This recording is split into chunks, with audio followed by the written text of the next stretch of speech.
क्या हमारे सौरमंडल के अंदर हमारी पृथ्वी के अलावा भी कोई ऐसी जगह है जहां पर जीवन मौजूद हो सकता है?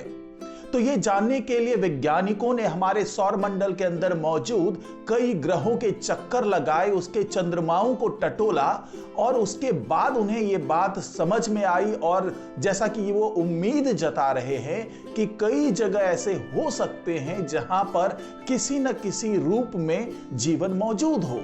तो ऐसी ही एक जगह है हमारे शनि यानी सैटर्न का चंद्रमा इनसेलेडस। जी हाँ, ये आइसी मून है, यानी पूरी तरीके से बर्फ से ढका हुआ ये चंद्रमा है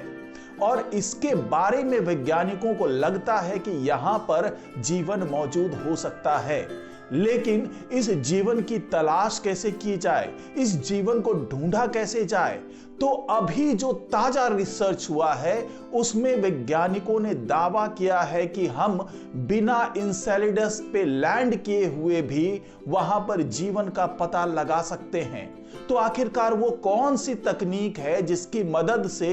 अब वैज्ञानिक वहां पर जीवन का पता लगाने वाले हैं? तो इसी मुद्दे पर चर्चा होगी हमारे इस आज के वीडियो में, तो इस वीडियो को आखिर तक जरूर देखिएगा।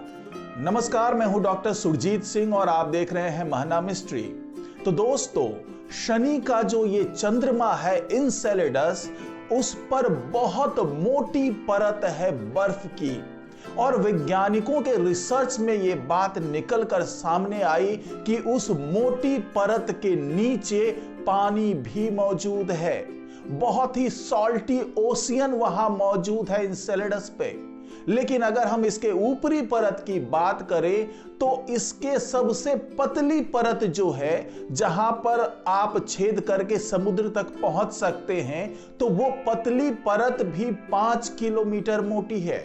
और उसके नीचे में जो समुद्र बह रहा है उसके बारे में वैज्ञानिकों का दावा है कि वो करीब 10 किलोमीटर गहरा है।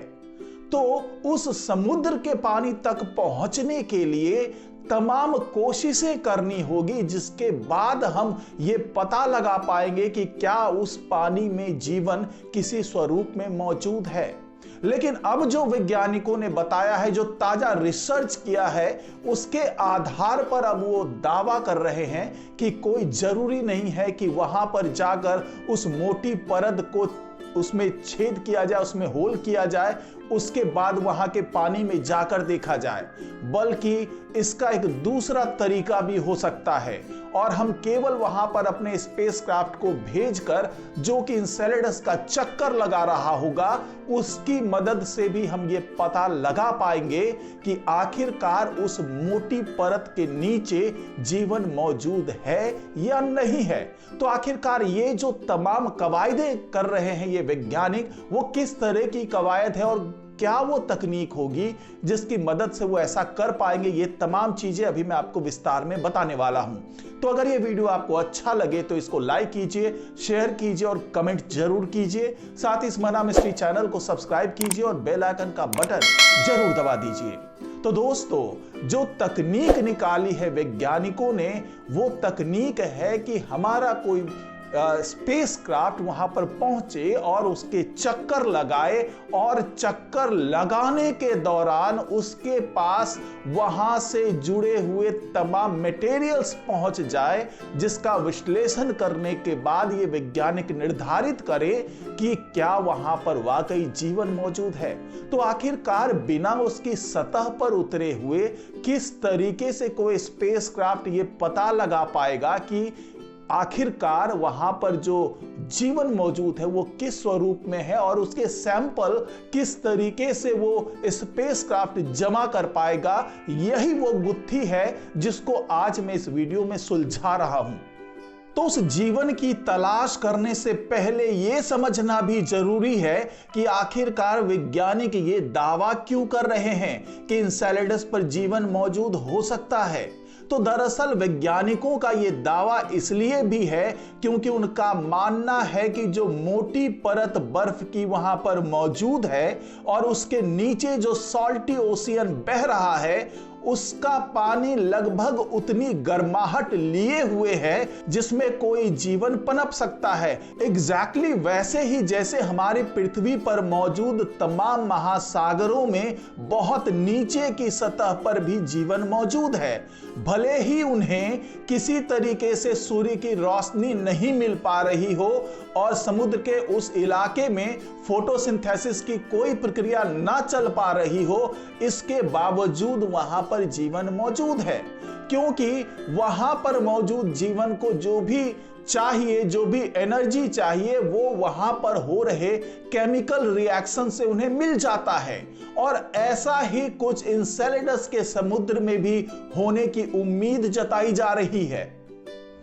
अब यहां पर सवाल यह उठता है कि जब इनसेलेडस का ऊपरी परत बहुत ही मोटी बर्फ की चादर से ढका हुआ है, तो उसके नीचे मौजूद पानी किस तरीके से गर्माहट भरा हो सकता है। तो वैज्ञानिकों ने बताया कि दरअसल इनसेलेडस सैटर्न के चारों तरफ 32 घंटे और 54 मिनट में एक पूरा साइकिल कंप्लीट कर लेता है। और इनसेलेडस एक एलिप्टिकल पाथ पर चारों तरफ सैटर्न के चक्कर लगा रहा है, जिसके कारण मून का जो इंटीरियर पार्ट है वहां पर बहुत ही अच्छी मात्रा में हीट जनरेट हो रहा है। और इसी हीट के कारण वाटर वहां पर जो मौजूद है, जो ओशियन वाटर है, वो गर्म हो जाता है, क्योंकि वो कोर लिक्विड के आसपास पहुंचा हुआ होता है।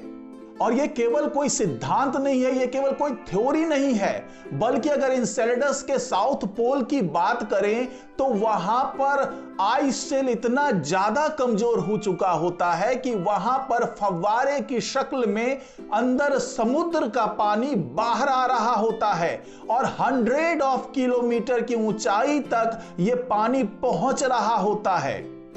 और यह पानी इतनी ऊंचाई तक पहुंचता है कि इसके आधार पर वैज्ञानिक ये भी उम्मीद कर रहे हैं, ये भी संभावना जता रहे हैं कि हो सकता है कि ये पानी जब बाहर आता है और ये बर्फ की शक्ल में पहुंचता है, तो हो सकता है कि ये बर्फ के टुकड़े सैटर्न के रिंग में भी पहुंचते हैं और वहां पर उसके साथ में घूमते हुए नजर आते हैं।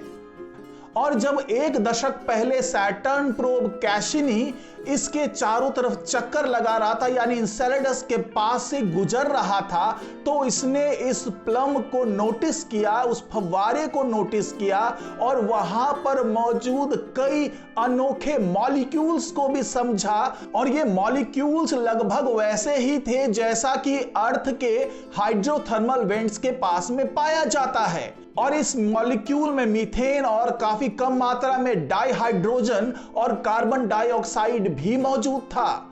और इसके बारे में वैज्ञानिकों का दावा है कि इस तरह की चीजें पृथ्वी पर मीथेन को प्रोड्यूस करने वाले जो कुछ बैक्टीरिया होते हैं, वही इस तरह के मॉलिक्यूल को जनरेट करते हैं।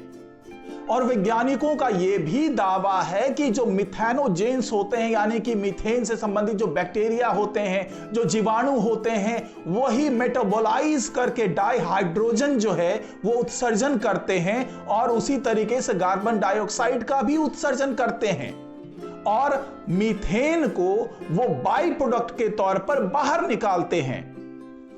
और इन्हीं तमाम आंकड़ों के आधार पर और इन्हीं मॉलिक्यूल्स के आधार पर जो वहां पर पाए गए हैं, जो कैसिनी प्रोब ने वहां पर देखा था, जो पाया था, उसी के आधार पर वैज्ञानिक ये दावा कर रहे हैं कि हो सकता है कि वहां पर जीवन किसी न किसी स्वरूप में मौजूद हो। क्योंकि जीवन अगर कोई होता है मौजूद और जो मीथेन प्रोड्यूसिंग कोई बैक्टीरिया है वहां पर, तो उसके जो बाय प्रोडक्ट्स हो सकते हैं, जो उत्सर्जन करता है, वो तमाम मॉलिक्यूल्स वहां इनसेलेडस पर कैसिनी ने फाइंड आउट किया है। तो अब सवाल ये उठता है कि क्या ऐसा होगा कि हम कोई रोबोटिक यान वहां भेजेंगे जो उस परत को छेद करके वहां से उस सैंपल को निकाले और उसमें उस सेल के मौजूदगी का पता लगाए। तो ऐसा कुछ नहीं करने जा रहे हैं वैज्ञानिक, क्योंकि वैज्ञानिकों को यह नहीं पता है कि ऐसा करने के बाद भी उन्हें वो सैंपल मिल पाएगा या नहीं मिल पाएगा। क्योंकि अगर धरती की बात करें तो यहां पर अभी तक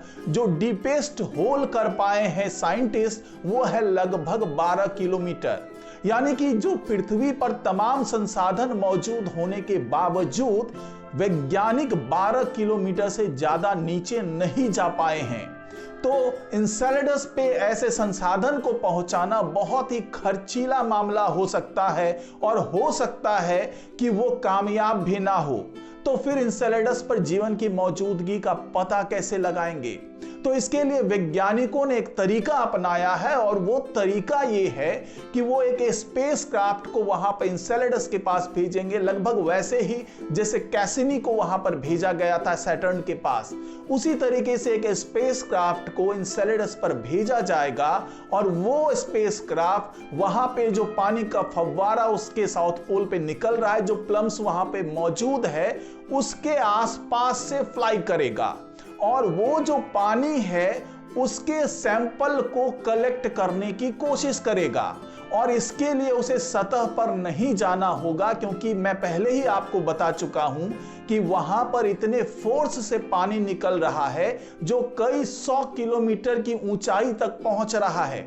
तो ये फ्लाईवे उसी प्लम्स के नीचे से, बीच से या उसके आसपास से गुजरेगा और उस पानी के कुछ सैंपल को कलेक्ट करेगा। तो पानी के सैंपल को कलेक्ट करने के दौरान उसे पानी के साथ साथ जीवन का वो स्वरूप भी मिल सकता है। हालांकि पूरी तरीके से भरोसे के साथ ये नहीं कहा जा सकता, लेकिन वैज्ञानिक ये उम्मीद जता रहे हैं कि ऐसा हो सकता है कि कुछ सेल्स, अगर वहां पे जीवन मौजूद है पानी में, तो उसके कुछ प्रमाण उस सैंपल से मिल जाए। हालांकि वैज्ञानिकों ने यह भी कहा है कि इसके लिए कम से कम 100 बार उस स्पेसक्राफ्ट को उस प्लम्स के आसपास से गुजरना पड़ेगा और इस 100 उड़ान के बाद ही वो इतने सैंपल को जमा कर पाएगा जिसका विश्लेषण करके ये पता लगाया जा सकेगा कि वहां पर जीवन किसी शक्ल में मौजूद है या नहीं है।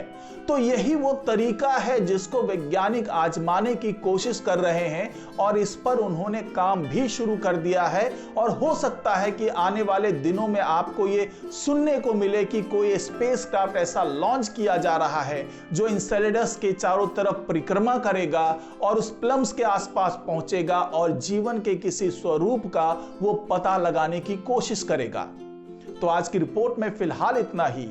नमस्कार।